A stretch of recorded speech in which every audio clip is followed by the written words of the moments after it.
வளிமண்டலத்தில் மீண்டும் தளம்பல் நிலை, சில பகுதிகளில் பலத்த மழை. அவன்கார்ட் தலைவரிடம் குற்றப்புலனாய்வு திணைக்களம் வாக்குமூலம் பதிவு. நன்கு ஆராய்ந்த பின்னரே 8 அமைப்புகள் மீதான தடை நீக்கப்பட்டது.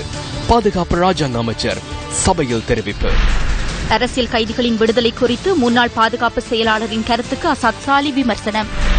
கல்லால் எறிந்து கொல்லப்பட வேண்டும் என தண்டனை விதிக்கப்பட்ட இலங்கை பணிப்பெண்ணுக்கு எதிரான வழக்கை மீண்டும் விசாரிக்க சவுதி அரேபியா இணக்கம். நடராஜா ரவிராஜின் கொலை தொடர்பில் கைது செய்யப்பட்ட 2 சந்தேக நபர்கள் இன்று விடுதலை. அனைவருக்கும் வணக்கம். நீங்கள் இணைந்து கொள்வது இலங்கையின் முதற்தர செய்தி வழங்குனர் நியூஸ் ஃபர்ஸ்டின் பிரதான செய்திகளோடு உங்களோடு இணைந்து கொள்வது ஜெஃப்ரி ஜெபதாஷர். சர்வதேச ரீதியில் சக்தி டிவி குளோபலோடாக இணைந்து கொண்டிருக்கும் உங்கள் அனைவரையும் சந்திப்பதில் பெரும் மகிழ்ச்சி அடைகிறோம். வணக்கம் ராஜனி. வணக்கம் ஜெஃப்ரி. வணக்கம் நேயர்களே. இன்றும் கூட நியூஸ் ஃபர்ஸ்டின் 28 மணி பிரதான செய்திகளோடாக பல தகவல்களை வழங்க தயாராக காத்திருக்கின்றோம். அந்த வகையில் முதலில் எமது அவதானம் உள்நாட்டு செய்திகளுக்கு. நாட்டை அண்மித்துள்ள வளிமண்டலத்தில் ஏற்பட்டுள்ள குழப்ப நிலை காரணமாக பெரும்பாலான பகுதிகளில் இன்று மாலை அல்லது இரவு வேளையில் 150 மில்லிமீட்டருக்கும் அதிக பலத்த மழை பெய்யக்கூடும் என வளிமண்டலவியல் திணைக்களம் தெரிவித்திருக்கிறது. பலத்த மழை பெய்கின்ற சந்தர்ப்பங்களில் கடும் காற்று மற்றும் மின்னல் தாக்கங்கள் ஏற்படக்கூடும் என்றும் திணைக்களம் சுட்டிக்காட்டியுள்ளது. இதேவேளை கொழும்பு நகரிலும் பலத்த மழை பெய்து வருகிறது. இதன் காரணமாக கொழும்பில் உள்ள பல வீதிகளில் கடும் வாகன நெரிசல் ஏற்பட்டதாக எமது செய்தியாளர்கள் தொடர்ந்து குறிப்பிட்டு வந்திருந்தார்கள் இல்லையா?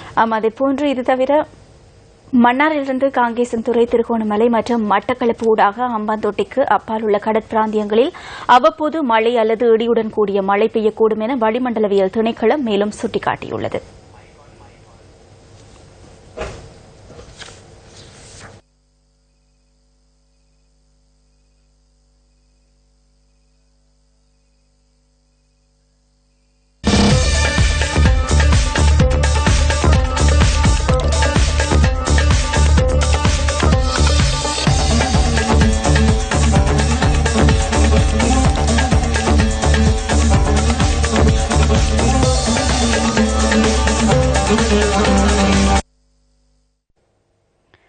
காணாமற் போனோர் தொடர்பான முறைப்பாடுகளை விசாரணை செய்யும் ஜனாதிபதி ஆணைக்குழுவின் 14வது அமர்வு எதிர்வரும் வெள்ளிக்கிழமை யாழ்ப்பாணத்தில் நடைபெறவுள்ளது.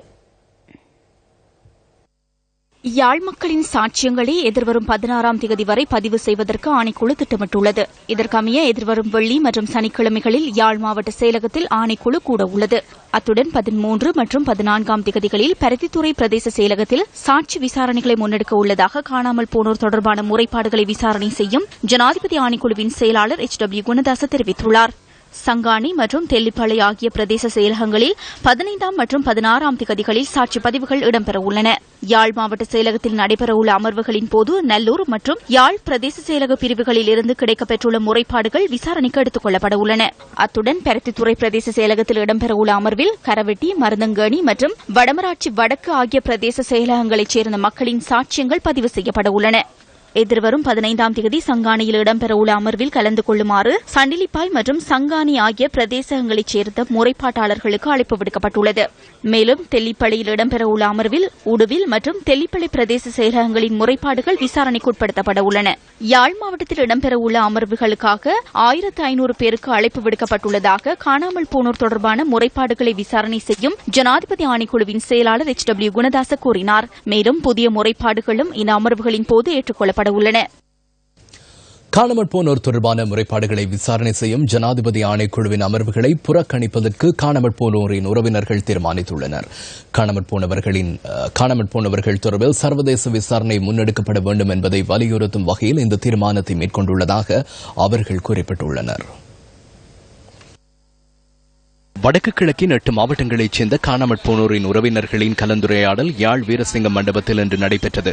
ஆணைக்குழு உருவாக்கப்பட்டு 3 வருடங்கள் கடந்துள்ள போதிலும் தமது உறவுகளுக்கு என்ன நேர்ந்தது என்பதற்கான பதில் இதுவரை கிடைக்கவில்லை என காணாமற் போனவர்களின் உறவினர்கள் இதன்போது சுட்டிக்காட்டினர். ஆணைக்குழுவினால் எந்தவிதமான நன்மைகளும் ஏற்படாத நிலையில் அதன் அமர்வுகளை புறக்கணிப்பதற்கு தீர்மானித்ததாகவும் அவர்கள் கூறினர். இன்று நடக்கப் போகின்ற 11ஆம் தேதி முதல் நடக்கப் போக இருக்கின்ற பரணகம அவரின் விசாரணை குழுவில் நாங்கள் யாரும் பங்கு பற்ற விருப்பமில்லை. சேலங்களில் வைக்கப்படும் அந்த விசாரணைக்கு நாங்கள் செல்வோம், சென்று ஆர்ப்பாட்டமும் செய்வோம். அன்று முழுவதும் சத்தியாகிரகத்தில் நாங்கள் ஈடுபடுவோம்.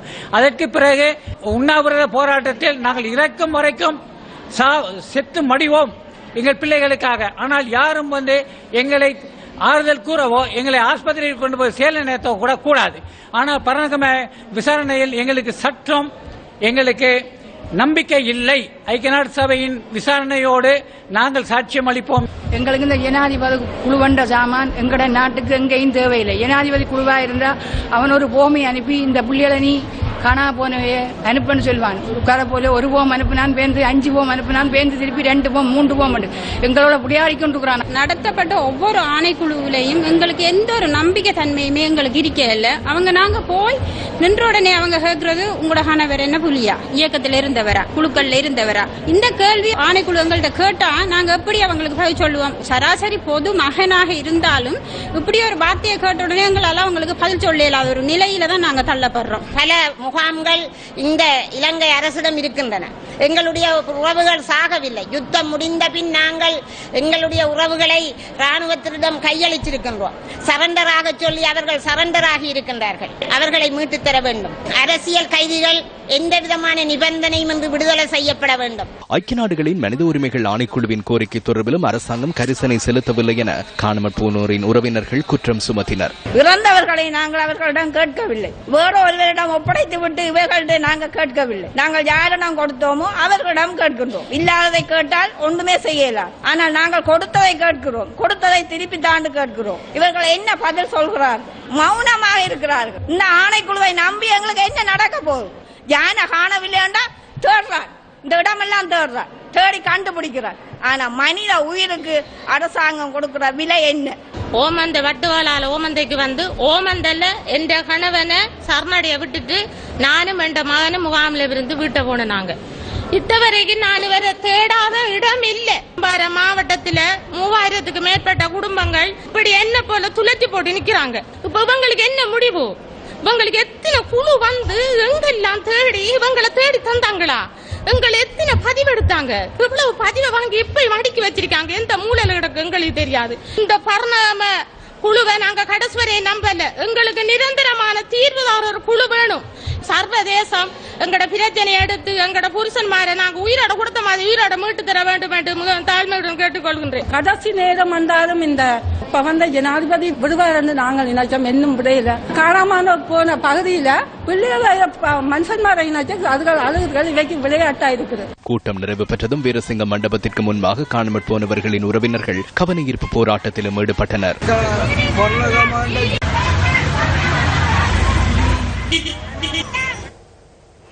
தேசிய ஐக்கிய முன்னணியின் தலைவர் அசாத் சாலி இன்று ஊடகவியலாளர் சந்திப்பொன்றை ஏற்பாடு செய்திருந்தார்.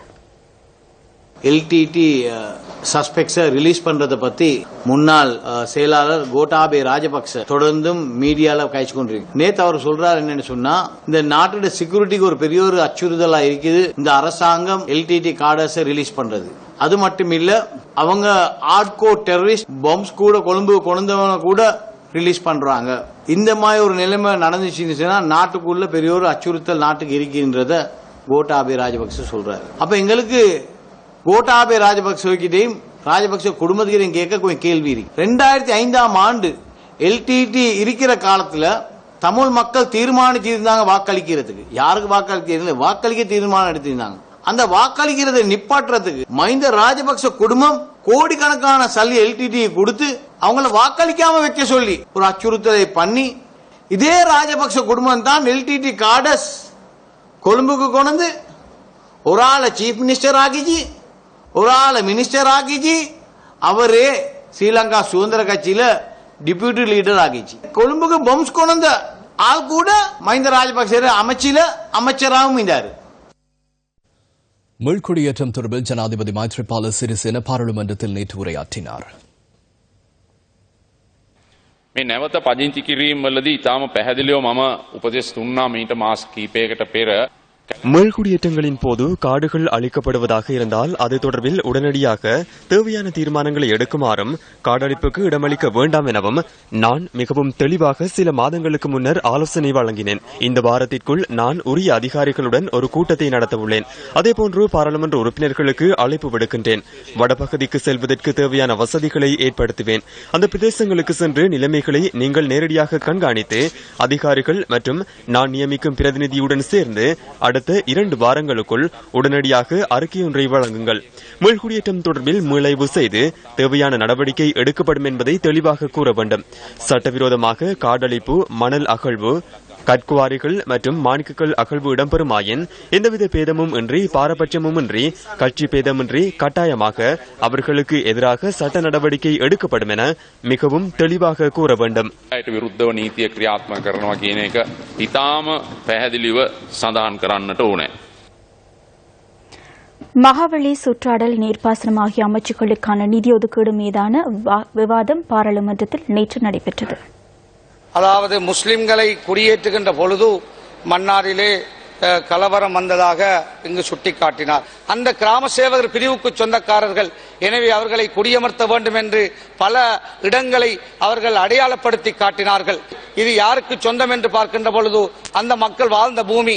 ஆனால் அந்த மக்களை எல்லாம் வெளியேற்றி அகதிகளாக இருந்த காலத்திலே, 20 வருட காலத்திலே 2012ஆம் ஆண்டு எங்களுடைய அமைச்சர் அனுர பிரியதர்சன யாப்பா அவர்கள் அந்த மக்களுக்கு தெரியாமல் 20ஆம் தேதி அக்டோபர் 2012 அவர் 6042 ஹெக்டேர், அதாவது 12,125 ஏக்கர் அந்த மக்களுக்கு சொந்தமான காணியை வனவளத்துக்கு சொந்தமான காணியாக கெசட் பண்ணி இருக்கிறார். வவுனியாவிலே மன்னாருக்கு இடையிலே 2000க்கு மேற்பட்ட ஹெக்டேர் காணியை அந்த மக்களுடைய காணிகளை வனவளத்துக்கு கெசட் பண்ணி இருக்கிறார்கள். அந்த மக்கள் அகதி முகாம்களிலே இருக்கின்ற அந்த வேளையிலே அந்த காணிகள் எல்லாம் கெசட் பண்ணப்பட்டு, அதாவது வனவளத்துக்கு சொந்தமான காணிகளாக மாற்றப்பட்டு கரடிக்குழி, மரிச்சிக்கட்டி காடு என்று அதற்கு பெயரிட்டிருக்கிறார்கள்.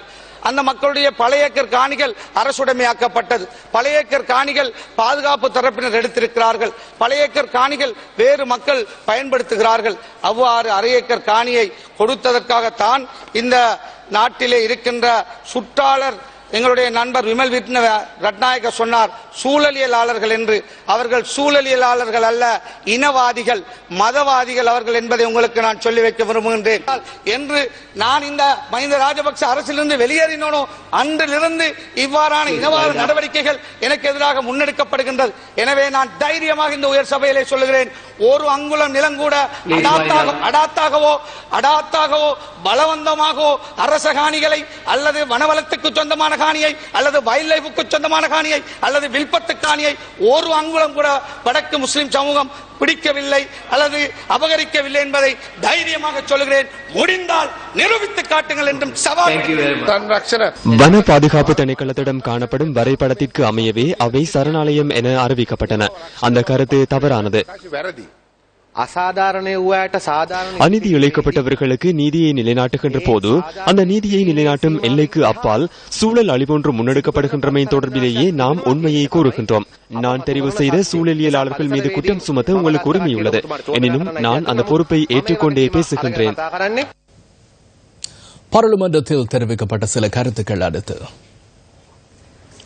19வது திருத்தச் சட்டத்தின் பின்பு பாராளுமன்றத்துக்கு அதிகாரங்கள் வழங்கப்படுகின்ற அதே நேரத்தில் மாகாண சபைகளுக்கும் அதிகாரங்களை வழங்குவதற்கான அந்த திட்ட மசோதா வெற்றி அடைந்திருக்கிறது. ஆனால் இந்த மாகாண சபையின் அதிகாரங்களான சாதாரண அதிகாரங்கள் கூட, குறிப்பாக இன்றைய நிதி ஒதுக்கீட்டிலே ஒதுக்கப்பட்ட மாகாண சபைக்கு ஒதுக்கப்பட்ட நிதிகள் எந்தெந்த திணைக்களங்கள் என்று நிர்ணயம் செய்து அது அனுப்பப்படுகிறது. ஆனால் மாகாண சபைக்கு அனுப்பப்படுகின்ற நிதிகள் அவர்கள்தான் முடிவெடுக்க வேண்டும், எந்தெந்த ரீதியாக எந்தெந்த விடயங்களுக்கு அந்த நிதியை ஒதுக்க வேண்டும். போலீஸ் அதிகாரம், நில அதிகாரங்கள் வரைக்கும் பேச்சளவிலே தான் இருக்கிறது, அது நடைமுறைக்கு வருவதில்லை. ஆகவே இந்த 19வது திருத்தச் சட்டத்திலே மீட்டெடுக்கப்பட்ட அதிகாரங்கள் வடமாகாண சபை, எங்களுடைய வடக்கு கிழக்கு மாகாண சபைகளுக்கு அது உரித்தான வகையிலே செயற்படுவதற்கான வாய்ப்பை அளிக்க வேண்டும். இந்த வரவு செலவு திட்டமானது செல்வந்தர்களை மேலும் செல்வந்தர்களாக்குவதையும் வறியவர்களை மேலும் வறியவர்களாக்குவதையும் நோக்கமாக கொண்டே இந்த பொது வரவு செலவு திட்டத்தை போன்று மாகாணங்களுக்கான நிதி ஒதுக்கீட்டிலும் வருமானமிக்க மாகாணங்களுக்கு அதிக நிதி ஒதுக்கீடும், நிவாரணத்தை வேண்டி நிற்கின்ற மாகாணங்களுக்கு குறைந்த ஒதுக்கீடுகளும் மேற்கொள்ளப்படுகின்றன. கடந்த ஆட்சியில் 13வது திருத்தச் சட்டத்தின் கீழ் மாகாணங்களுக்கென்று குறித்து ஒதுக்கப்பட்ட அதிகாரங்கள் கூட 18வது திருத்தச் சட்டத்தின் ஊடாக பறித்தடிக்கப்பட்டு விட்டது.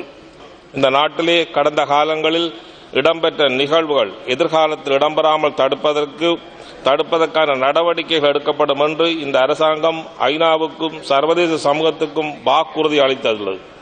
அதை நிறைவேற்றுவதற்கு மாகாணங்களுக்கு உரிய முறையிலே அதிகாரங்கள் பகிரப்பட வேண்டும். சமஷ்டி அடிப்படையிலான தீர்வு முறையை இந்த நாட்டிலே புரியோடி போயுள்ள இனப்பிரச்சினைக்கான நிரந்தர தீர்வாக அமையும் என்பதை இந்த சபையின் கவனத்துக்கு கொண்டு வருகின்றேன்.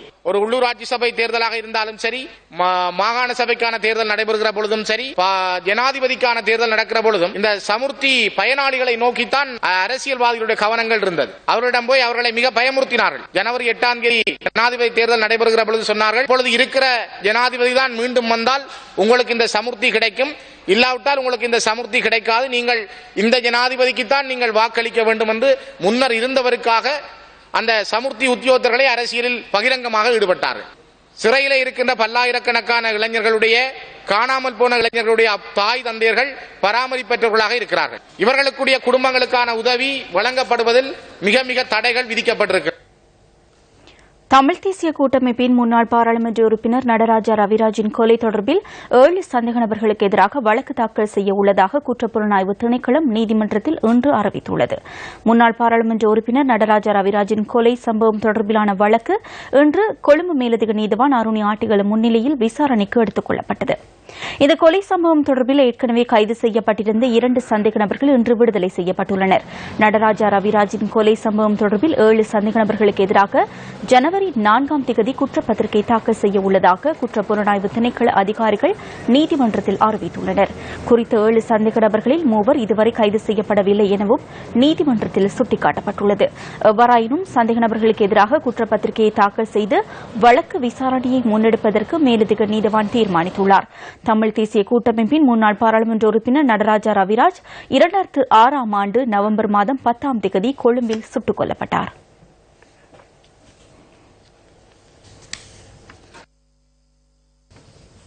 பயங்கரவாத தடை சட்டத்தின் கீழ் கைது செய்யப்பட்டு பிணையில் விடுவிக்கப்பட்டிருந்த 9 பேர் இன்று கொழும்பு பிரதம நீதவான் நீதிமன்றத்தில் ஆஜர்படுத்தப்பட்டனர். இவர்கள் கைது செய்யப்பட்ட போது பயங்கரவாத தடுப்பு பிரிவினரால் கைப்பற்றப்பட்ட உடைமைகள் புலன் விசாரணைக்காக தேவைப்படாவிடின் அவற்றை மீள கையளிக்குமாறு இதன்போது நீதிமன்றம் உத்தரவு பிறப்பித்துள்ளது. பயங்கரவாத தடை சட்டத்தின் கீழ் கைது செய்யப்பட்டு பிணையில் விடுவிக்கப்பட்டுள்ள 9 பேர் கொழும்பு பிரதம நீதவான் நீதிமன்றத்தில் இன்று ஆஜர்படுத்தப்பட்டனர். அவர்கள் கைது செய்யப்பட்ட போது பயங்கரவாத தடுப்பு பிரிவினரால் கைப்பற்றப்பட்ட தேசிய அடையாள அட்டை, வாகனங்கள் மற்றும் மடிக்கணினி உள்ளிட்ட உடைமைகள் இதுவரை மீள கையளிக்கப்படாமை தொடர்பில் இதன்போது நீதிமன்றத்தின் கவனத்திற்கு கொண்டுவரப்பட்டது. தேசிய அடையாள அட்டை உள்ளிட்ட ஆவணங்கள் கையளிக்கப்படாமையால் பல்வேறு சிரமங்களை எதிர்நோக்க நேரிட்டுள்ளதாக பிணையில் விடுவிக்கப்பட்டோர் சார்பில் ஆஜரான சட்டத்தரணிகள் நீதிமன்ற சுட்டிக்காட்டினார்.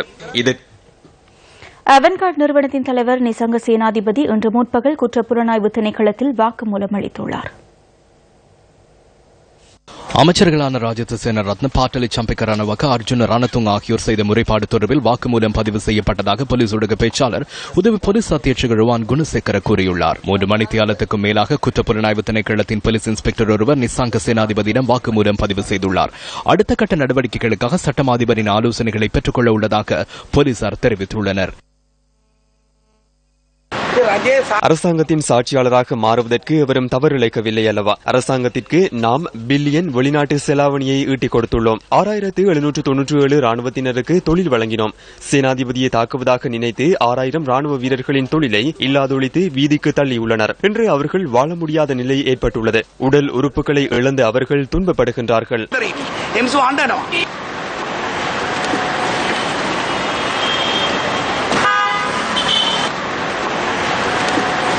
இதேவேளை ஃபீல்ட் மார்ஷல் சரத் பான்செக் இன்று எவன்கார்ட் கொடுக்கல் வாங்கல் தொடர்பில் லஞ்ச ஊழல் ஒழிப்பு ஆணைக்குழுவில் முறைப்பாடு செய்துள்ளார். அண்மையில் நடைபெற்ற ஊடகவியலாளர் சந்திப்பொன்றில் வெளியிடப்பட்ட ஒலிப்பதிவினால் தமது நட்பெயருக்கு களங்கம் ஏற்பட்டுள்ளதாகவும் இது தொடர்பில் விசாரணை நடத்துமாறும் சரத் பான்செகா கோரியுள்ளார்.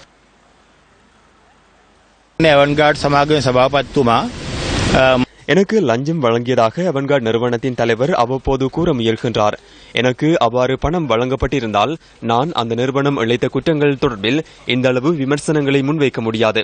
எவன்கார்டிடம் பணத்தை பெற்றுக் கொண்டதாக தவறான கருத்தை உருவாக்கி எனது நட்பெயரை சீர்குலைக்கவே முயற்சிக்கின்றனர். எவன்கார்ட் தலைவருக்கு எதிராக அதேபோன்று எனது பெயருக்கு களங்கம் ஏற்படுத்தி நன்மை பெற நினைப்போருக்கு எதிராக லஞ்ச ஊழல் ஒழிப்பு ஆணைக்குழுவில் முறைப்பாடு செய்தோம். நாம் மிகவும் தூய்மையாக அரசியலில் ஈடுபடுகின்றோம். களங்கமின்றி நாட்டில் வாழ்கின்றோம். எமது கரங்களில் கருப்பு பணத்தின் கரைகள் படியவில்லை. ඉතා පිරිසිදුව මේ රටේ ජීවත් වෙනවා. අපේ අත්වල කළු සල්ලි ලේ පැල්ලන්නේ. சுமார் 5 மணித்தியாலங்கள் லஞ்ச ஊழல் ஆணைக்குழுவில் இருந்த சரத் பொன்சேகா அடுத்த கட்ட விசாரணைகளுக்காக குறித்த ஒலிப்பதிவையும் ஒப்படைத்துள்ளார்.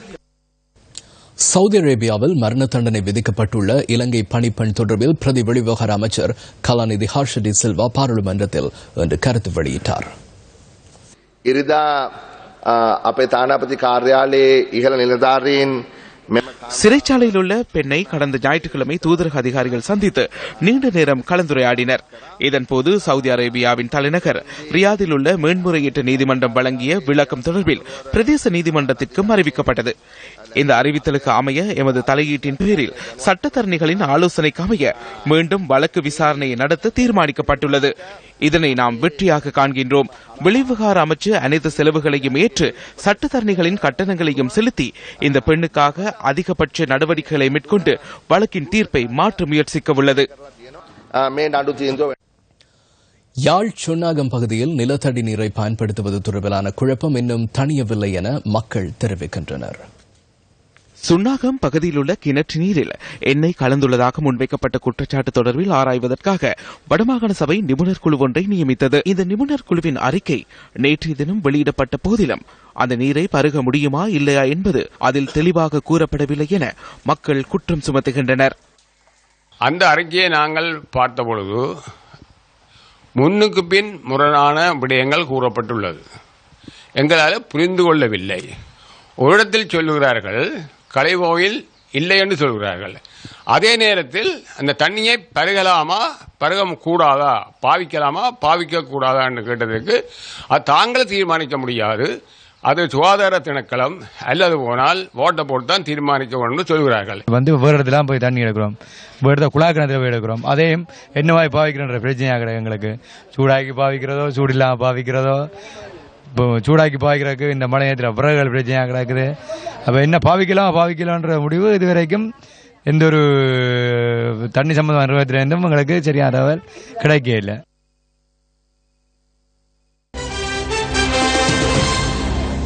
வவுனியா பொது வைத்தியசாலையின் விபத்துக்கள் பிரிவின் கட்டடம் இன்று திறந்து வைக்கப்பட்டது. வடமாகாண சுகாதார அமைச்சர் ப சத்தியலிங்கம் இந்த கட்டடத்தை திறந்து வைத்தார்.